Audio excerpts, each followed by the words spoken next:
What's up, YouTube? It's the real Super Mario here, bringing you an extremely late Raw reaction video.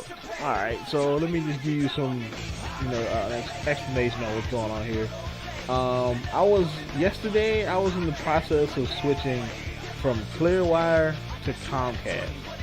And so, I made the huge mistake of actually going and getting the self-install equipment, because I've done computers before, I've done networking before. I fixed computers, I built my own home network, I know how to do this. So I went and I put everything together like it's supposed to be put together, all the wires are straight, everything is perfectly integrated into my home network, and it would not work. So, and I built around for hours. Eventually I had to call Comcast just for them to tell me that the wiring in this house is too old and they have to come in and put in new wiring. Or something to that extent. They have to send a technician out here or something. So that'll probably be done around, I don't know, next Monday or something. So, well, I couldn't get anything done yesterday online. So this is why I'm here now to do this video. But here we go. So I just watched Raw a little while ago. Raw was freaking awesome. Of all the weeks to miss Raw, it would be this one. Oh man, this Raw was awesome. It started off with the Authority, which seems to be a running trend. The last few weeks have started off with the Authority coming out and sitting on somebody or something. But this time they came out, kind of looks like they were trying to kiss up to John Cena. Like, oh, we never really had a problem with you, Cena. Which seems to be the case, and Cena hasn't really had a problem with them either.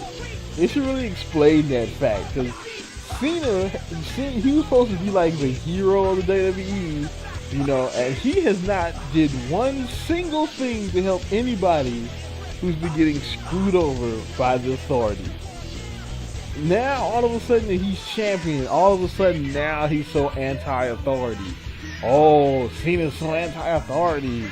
It's like, really? You hadn't cared the entire time this was going on. All of a sudden, now, okay. But, yeah. And then Triple H was mocking Cena with the whole, rap thing. I was like, okay, that was funny. That was hilarious. But all in all, they revealed that Cena's going to be on the cover of WWE 15. Hopefully he falls for the Madden curse. And if you didn't know what the Madden curse is whatever player, whoever's on the cover of Madden that year usually ends up getting cursed. There have been injuries, just horrible seasons involving people on the cover of Madden. So, John Cena's not on the cover of Madden, but he's on the cover of a game, and it's a sports game, and it's a yearly sports game, so it's like Madden, so maybe he should be on the Madden curse. I don't know. You know what? Oh, you know what? I should make a thumbnail and put Cena on the cover of Madden and see if we can hex it. But alright, moving on from that, we had a pretty good Raw. Let's see, we had huge returns. We had the return of AJ, which, oh my gosh, AJ is awesome. The only thing I'm kind of mad at is I was finally getting used to Paige, and then she lost the title. But it looks like she's turning heel. So that looks like it's going to be interesting. So, because it looks like AJ's a face, and she came in and she was talking about how, she got big-headed and all the stuff went to her head, even though she was pretty much right most of the time. The Diva division was shit when she was in it. But, she basically came there, admitted she was wrong or whatever. She pretty much did like a face turn. It was a soft face turn. So then Emma, we've been seeing spots of a heel turn. Like when she was in, she looked like she was a little bit full of herself before the Naomi match. She was kind of feeling herself in that promo too, but she still wasn't full heel. So I'm guessing she's gonna turn eventually. Probably next week she'll probably jump AJ or something. She'll do something dickish to be a heel. Should be a pretty interesting feud. There's gonna be some good wrestling right there. AJ and Paige. And speaking of the Diva division, another one of my divas that I like so much, she just got arrested for something stupid. She supposedly tried to steal an iPhone case from Walmart, and that was Emma. Sad, sad, sad. She had some potential. I mean, her character was kind of stupid, but I still liked her wrestling. So, moving on, we have probably one of the coolest moments of the night. Jack Swagger. I've always been a fan of Jack Swagger, and they have shit on Swagger so much, and they just screwed the man over. They even blamed him for injuring Wade Barrett, when we know full well that Wade Barrett was injured Monday when he did a stupid elbow drop off of the apron onto Dolph Ziggler. I saw it when he hit the ground. I saw his face change. He was hurting when he hit that ground. I'm like, yup, he's injured. Sure enough, he was injured. But so of course they put that on Swagger, and ever since that one little incident before WrestleMania last year, Swagger has had like the shittiest year of his career. And now it looks like they're trying to push him a little bit. So he comes out, let me go back to the game. Rusev comes out. Rusev and Lana, and they come out and they continue to do the whole let's talk about America, let's crap on America. And so, surprise, surprise, I'm sitting here thinking, okay, well, they're going to continue this feud with Big E, and maybe have Big E finish him, but no. Jack Swagger's music hits, and I'm just like, oh, snap. And so then Swagger, he stops Rusev. And here's a weird thing now, don't get me wrong, I love Swagger, but Swagger hasn't really won anything in a long time. And Rusev backed off of Swagger.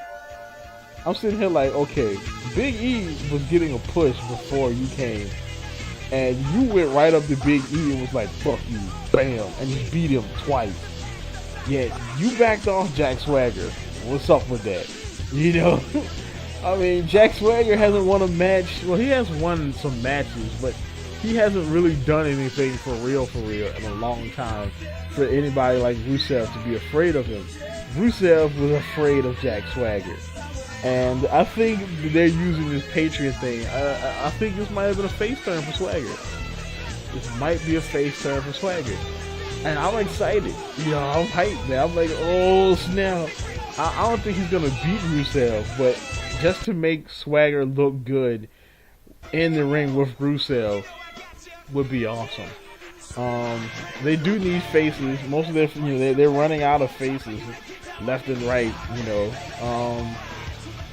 But yeah, it looks like a face turn for Swagger, or at least maybe they're gonna do a tweener turn or something. I don't know. But that was awesome. I was hyped about that.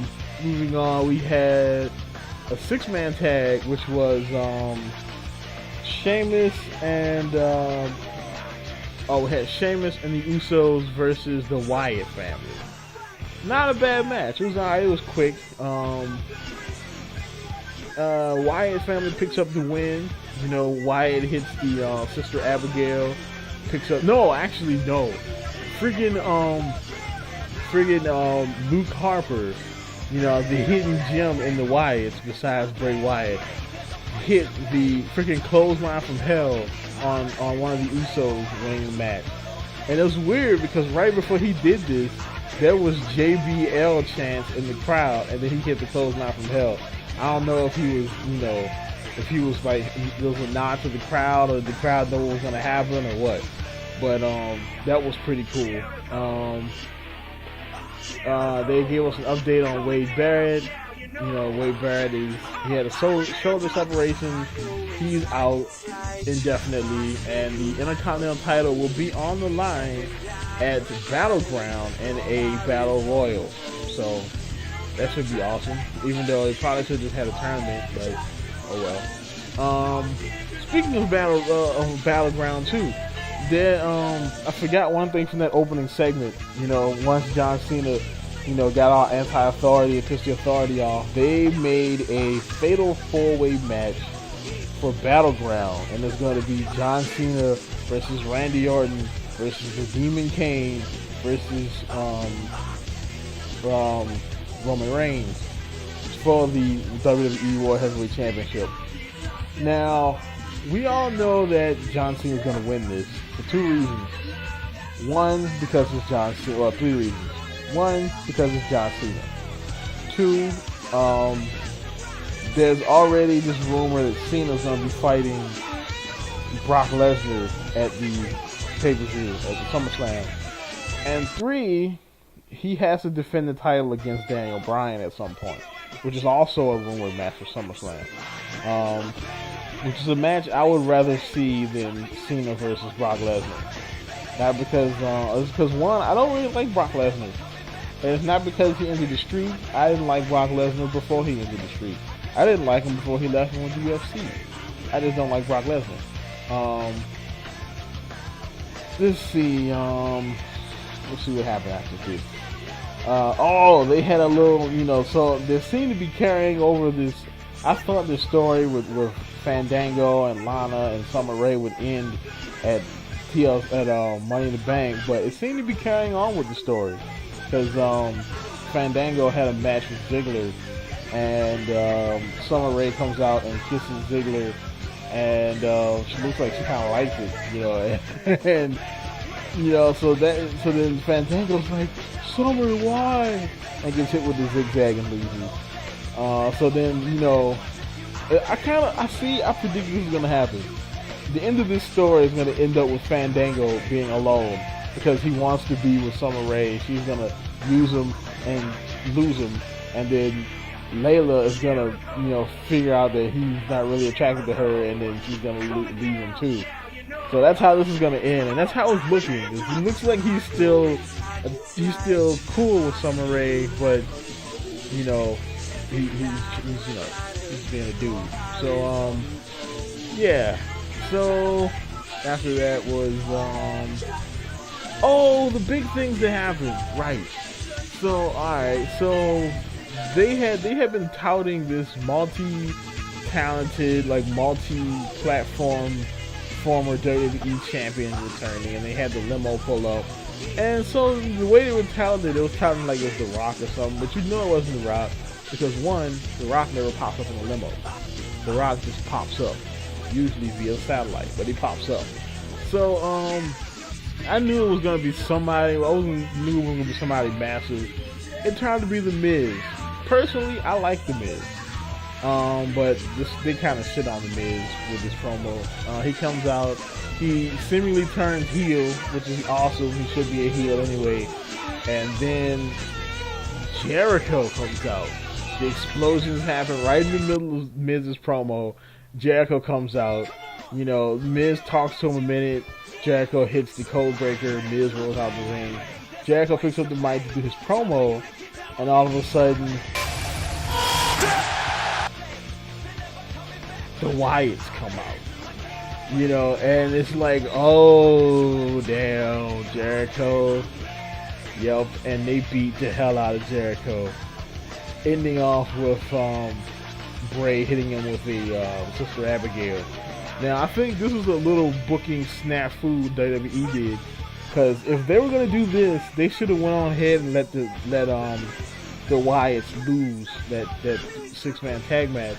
That way, the Usos and Sheamus could continue their momentum, and Bray would just pick up momentum from beating the hell out of Chris Jericho. But oh well, it still all worked. Then there was the main event. The main event was a tag match. It was Cena and Reigns versus Kane and Orton. Pretty good match, kind of back and forth. I think can't remember who. Oh, it ends in disqualification because Reigns and Orton fight up into the back, and then Kane beats the hell out of Cena. He tombstones him, he hits him in the head with the stairs. Cena's down, match ends in DQ. And so then they're about to have Seth Rollins come out and cash in on Cena. And of course, Ambrose pops up and takes out Rollins. And they fight off the crowd, and then Reigns comes back in and saves Cena from you know, catching a damn neck injury from Kane, and that's the end of the show. Not bad. Not a bad. It was an awesome Raw, actually. We had big returns. You know, we had, you know, AJ's back, Jericho's back. I don't know for how long. You know, Miz is back. Hopefully he'll do something. You know, we're gonna have they're setting up Battleground to be a pretty good. It's weird. It is weird. It seems like WWE seems to be building better pay-per-views now that they're not selling them. What's up with that? They're not selling these pay-per-views. Most of the people, I would say 70% of the people who watch WWE pay-per-view these days are watching it on the network. You know, 20% are watching them on you know, pay-per-view, and 10% of people are bootlegging them on streams. So why on earth are these pay-per-views so good and they're not selling them? Why weren't you doing this 2-3 years ago? But oh well, I digress. This is my Raw reaction. Raw was good. A month of consistent Raw. Keep it up, WWE. Like this video, comment, tell me how you like Raw, subscribe, and keep it real.